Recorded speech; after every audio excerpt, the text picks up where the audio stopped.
Assalamualaikum warahmatullahi wabarakatuh. Teman-teman, kembali lagi di channel YouTube saya, Khairun Imam. Gimana nih kabar kalian? Semoga kita semua selalu diberi kesehatan, kemudahan, dan juga limpahan rezeki dari Yang Maha Kuasa, teman-teman ya. Nah, di video kali ini kita akan mendengarkan penjelasan yang sangat luar biasa dari salah satu dosen psikolog Universitas Sumatera Utara. Tentu mengenai kondisi kejiwaan dari Roy Suryo, Rismond, Tifa, dan juga kawan-kawannya. Karena selama ini kan kalian suka berkomentar, Bang, sepertinya Roy Suryo CS itu sudah ODGJ. Bang, sepertinya Roy Suryo itu sudah stres. Bang, sepertinya Roy Suryo itu sudah kena penyakit kejiwaan. Nah, itu kan komentar-komentar kalian, teman-teman. Kalau saya mengangkat video tentang Roy Suryo. Dan sekarang kita dengarkan penjelasan dari ahlinya. Seperti apa sih kondisi kejiwaan mereka?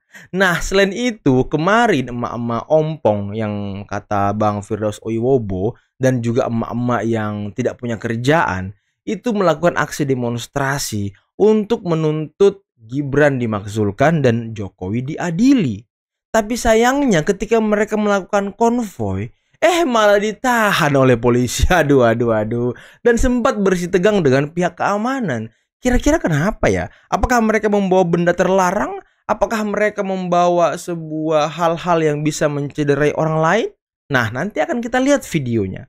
Selain itu, teman-teman, ada juga nih jejak rekam yang akhirnya terungkap dari pengacara Roy Suryo yang selalu kalian sapa tompel-tompel itu, teman-teman. Ternyata sejak dulu dia selalu mendesak untuk menyerahkan proposal khilafah dan membuat simposium khilafah. Waduh. Ini bahaya orang-orang ini, teman-teman. Harus kita pantau dan awasi secara ketat. Karena jangan sampai dia menyebarkan paham-pahamnya yang mungkin tidak sesuai dengan ajaran kita gitu ya ke masyarakat Indonesia. Tentu ini sangat berbahaya, teman-teman. Nah, terakhir ada video yang sangat tidak kalah menariknya lagi nih. Dari Pak Arianto Sutadi yang membongkar apa sih motif dibalik kasus ijazah palsu ini. Kenapa Roy Suryo CS terus-menerus menyerang Pak Jokowi? Nah, di sini sudah dibongkar dan dikupas oleh Pak Arianto. Makanya kalian harus nonton sampai habis videonya, teman-teman. Nah, sebelum kita mulai, jangan lupa like, subscribe, dan share. Dan tanpa perlu berlama-lama lagi, mari kita mulai videonya berikut ini. Untuk membahas proposal khilafah, ajaran Islam yang agung yang akan menyelamatkan bangsa Indonesia bahkan dunia. Ini lebih baik sekali kalau kemudian Kementerian Koordinator Bidang Politik, Hukum, dan Keamanan bisa menginisiasi agenda itu. Nanti Kiai Mikdad siap ya menjadi salah satu narasumber ya. Ustaz Ridwan juga siap ya. Insya Allah saya juga siap untuk menjadi salah satu narasumber kalau diadakan simposium nasional untuk membahas urgensi penegakan khilafah atau membahas proposal khilafah. Wow, simposium nasional membahas penegakan khilafah. Wah, ngeri banget deh ini, teman-teman. Ternyata dia selalu menyodor-nyodorkan untuk menegakkan khilafah di Indonesia. Menyebarkan proposal, menyebarkan propaganda, membuat tulisan-tulisan narasi-narasi untuk meracuni masyarakat Indonesia agar percaya dengan sistem khilafah yang mereka ingin pakai di Indonesia. Wah, ini kan sangat berbahaya nih, teman-teman. Sepertinya memang orang ini perlu diawasi secara ketat deh oleh negara, ya kan? Jangan sampai bebas-bebas aja. Apa ini? Apa ini, guys? Pemeriksaan surat-surat kendaraan massa konvoy, pemakzulan Gibran. Polisi teriaki periksa juga ijazah Jokowi. Polisi diteriaki periksa juga. Ijazah Jokowi diperiksa, Pak. Ijazah Jokowi, Pak, coba yang diperiksa ijazah, Pak. Yang lengkap jangan maju, dicek dulu. Wah, ditahan ya kan, ditahan ya kan. Silakan. Silakan dicek surat-suratnya. Buktinya nggak apa-apa, Pak. Ijazah Jokowi juga apa buktinya? Sikat aja, Pak, sikat aja, tahan aja dah. Ada bukti Jokowi. Kalian nggak usah melindungi Jokowi kalian. Ya silakan yang tidak. Kok melindungi Jokowi? Dia bilang. Tidak baik. Ya, mohon tidak ada STNK-nya, turun. Tahan yang ada STNK-nya, tahan. Nanti motor curian ya kan, bahaya. Rakyat ditindas, oligarki bebas. Yang penting surat-suratnya, Pak. Gak usah ngelawan, Pak, gak usah ngelawan. Melawan dia loh. Silakan silakan Pak, Bapak kasih pengertian, tunjukkan surat-suratnya. Ngamuk-ngamuk juga loh orang-orang ini. Bakom tidak ada STNK diangkut.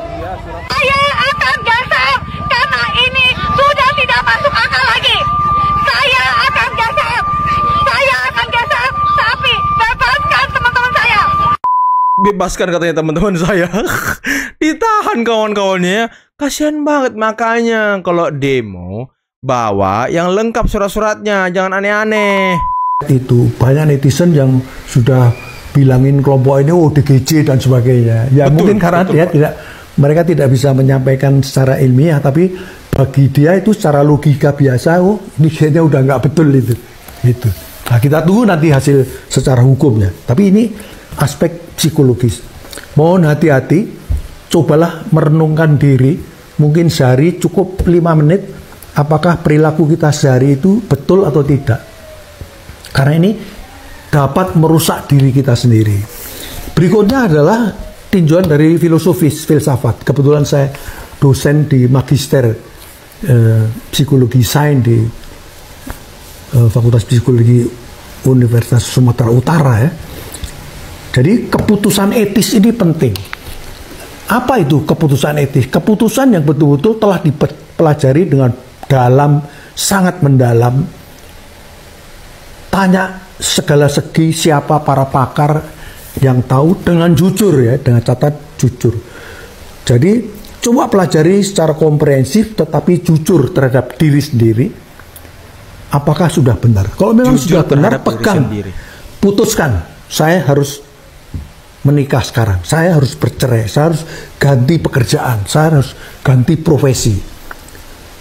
Kemudian itu kok terjadi kesalahan, orang ini tidak akan ada rasa sesal.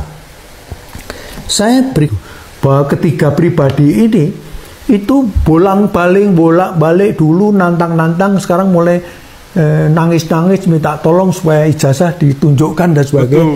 Artinya saya bisa menarik kesimpulan bahwa mereka waktu menuduh tidak menggunakan keputusan etis, keputusan yang mungkin bermotif dari orang lain, Bermotif, entah itu ya. pesanan, entah itu karena tadi itu motif yang terdalam, ada sesuatu yang ditekan di dalam, entah sakit hati, entah jengkel, entah karena dulu dizolimi, entah merasa dikucilkan, dijelek-jelekkan, maka dia membalas dengan cara ini. Nah ini akan tampak nanti, terutama pada waktu sudah ada sidang dan ada putusan hakim yang berkekuatan hukum tetap, apakah dia bisa menerima atau tidak. Gitu.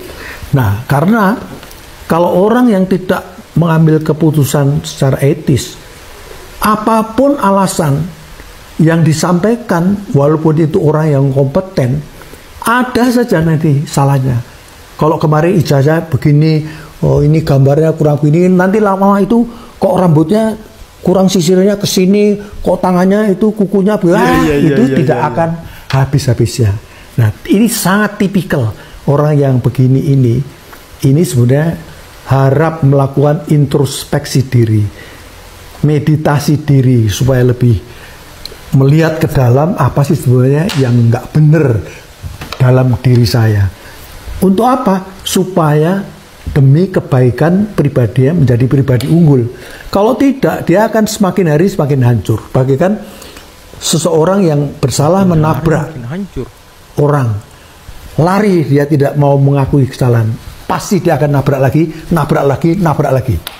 Jadi kesalahan akan beruntun dan itu tidak akan bisa dihindari. Jadi oleh karena itu, kembali lagi, harapan saya mudah-mudahan mereka bisa berpikir lebih realistis, lebih introspeksi lah, meditasi, merenung apa sebenarnya kok saya pun begini. Mungkin dengerin tuh Roy Suryo, Rismond, Tiva dan kawan-kawannya. Wah, ini luar biasa penjelasan dari dosen psikolog ini, teman-teman. Ya sepertinya memang perlu gitu, Rismond ya kan, orang-orang ini perlu meditasi, perlu introspeksi diri, merenung, melihat ke dalam dirinya apa sih yang salah dari mereka gitu. Karena ya ciri-ciri yang disebutkan oleh dosen tadi, ya itu ada semua sama mereka, teman-teman. Tidak akan mempercayai siapapun, ya dalam artian mungkin nafsunya doang yang dikedepankan gitu. Dan mereka tidak akan menerima apapun di luar dari pendapat mereka. Dan ini yang sangat berbahaya teman-teman. Kan sudah mulai tuh Bareskrim tidak dipercaya, Lab 4 tidak dipercaya. Sekarang mulai digiring-giring kalau mereka tidak percaya lembaga negara lainnya, UGM tidak dipercaya.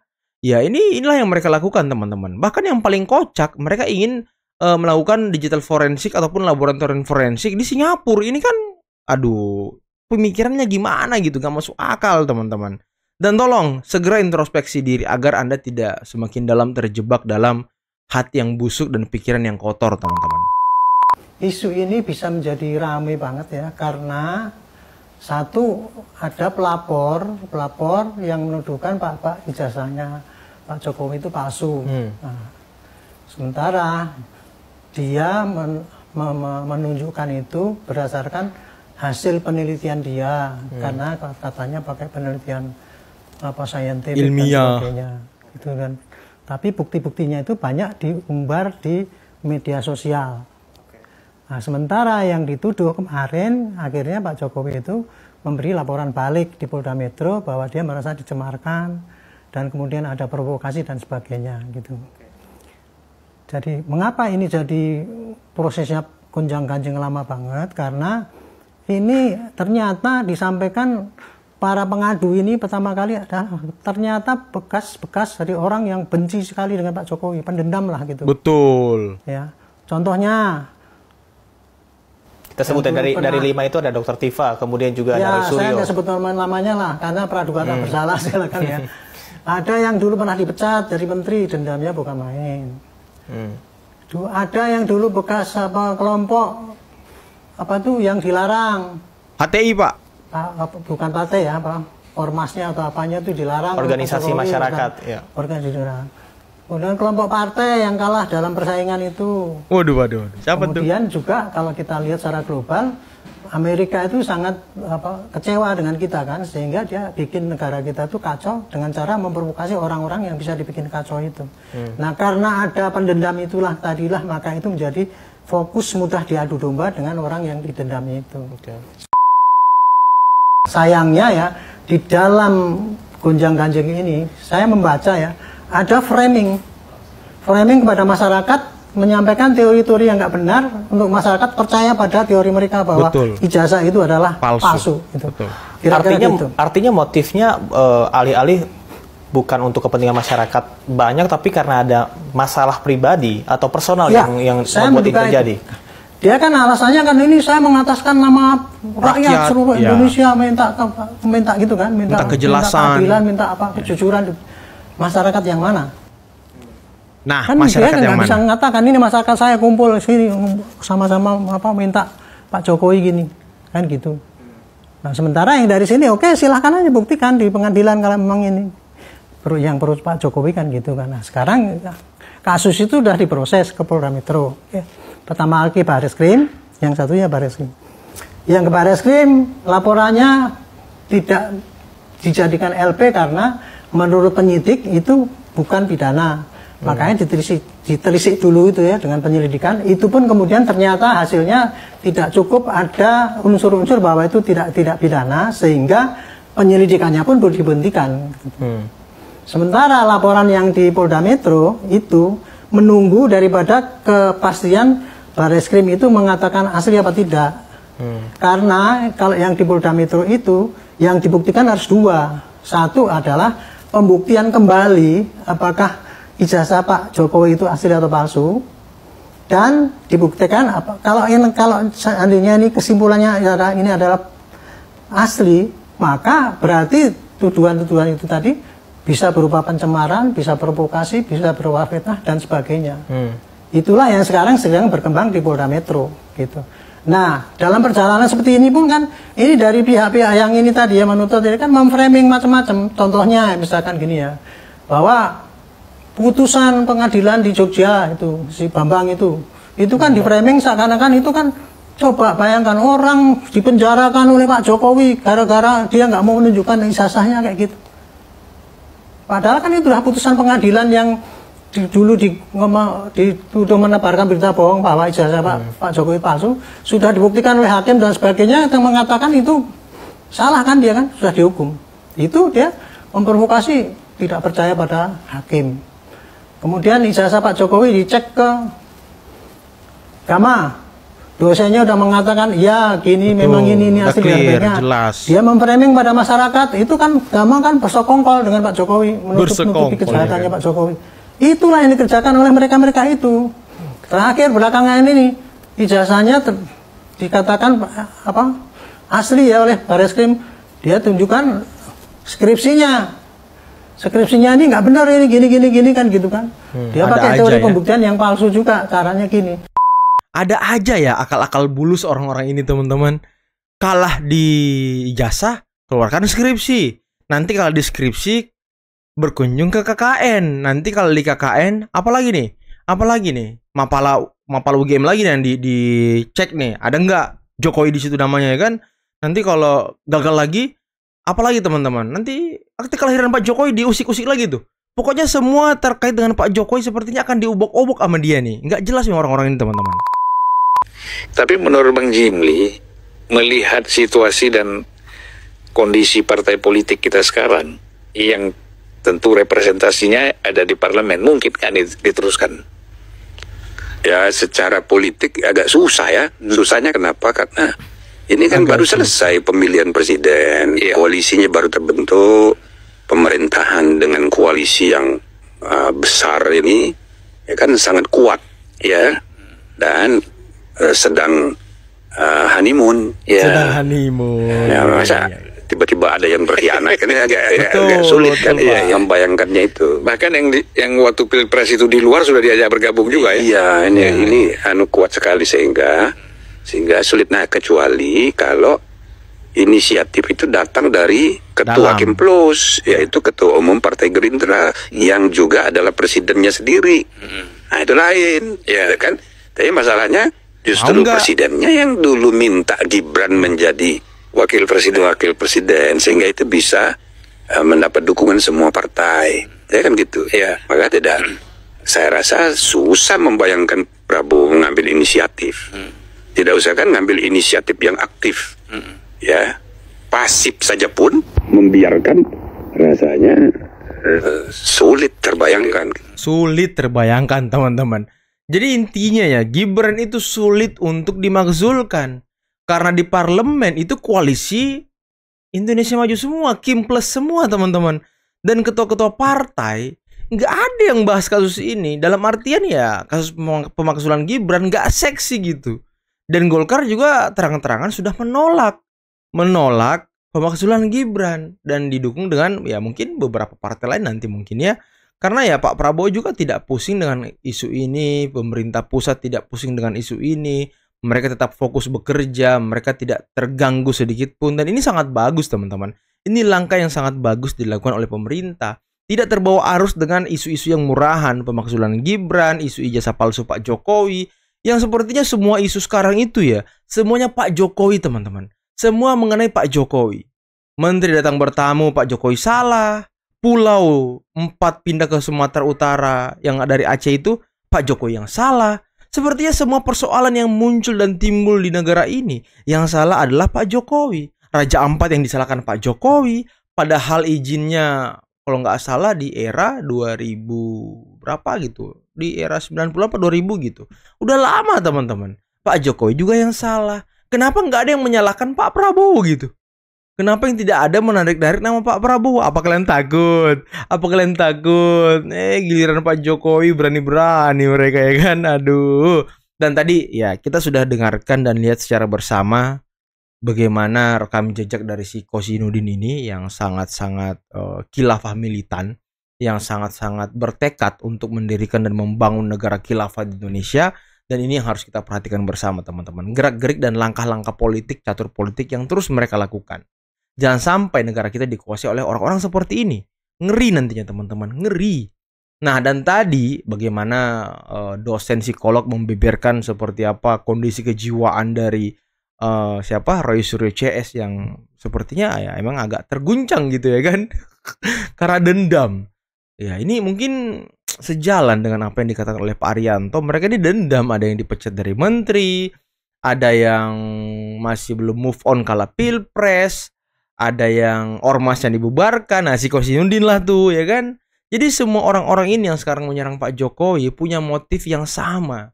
Sakit hati dengan Pak Jokowi beserta keluarganya.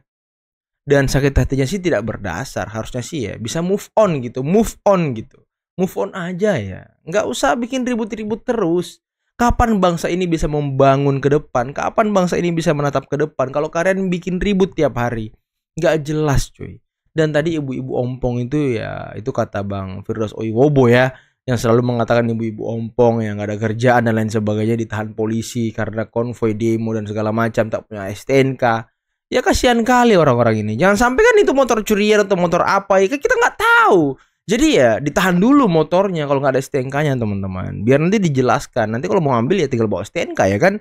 Bener ini motor saya. Nah ini yang penting. Oke teman-teman, mungkin cukup sekian dulu video kali ini ya. Jangan lupa like, subscribe, dan share videonya. Akhir kata, billahi taufiq wal hidayah. Wassalamualaikum warahmatullahi wabarakatuh. Bye-bye.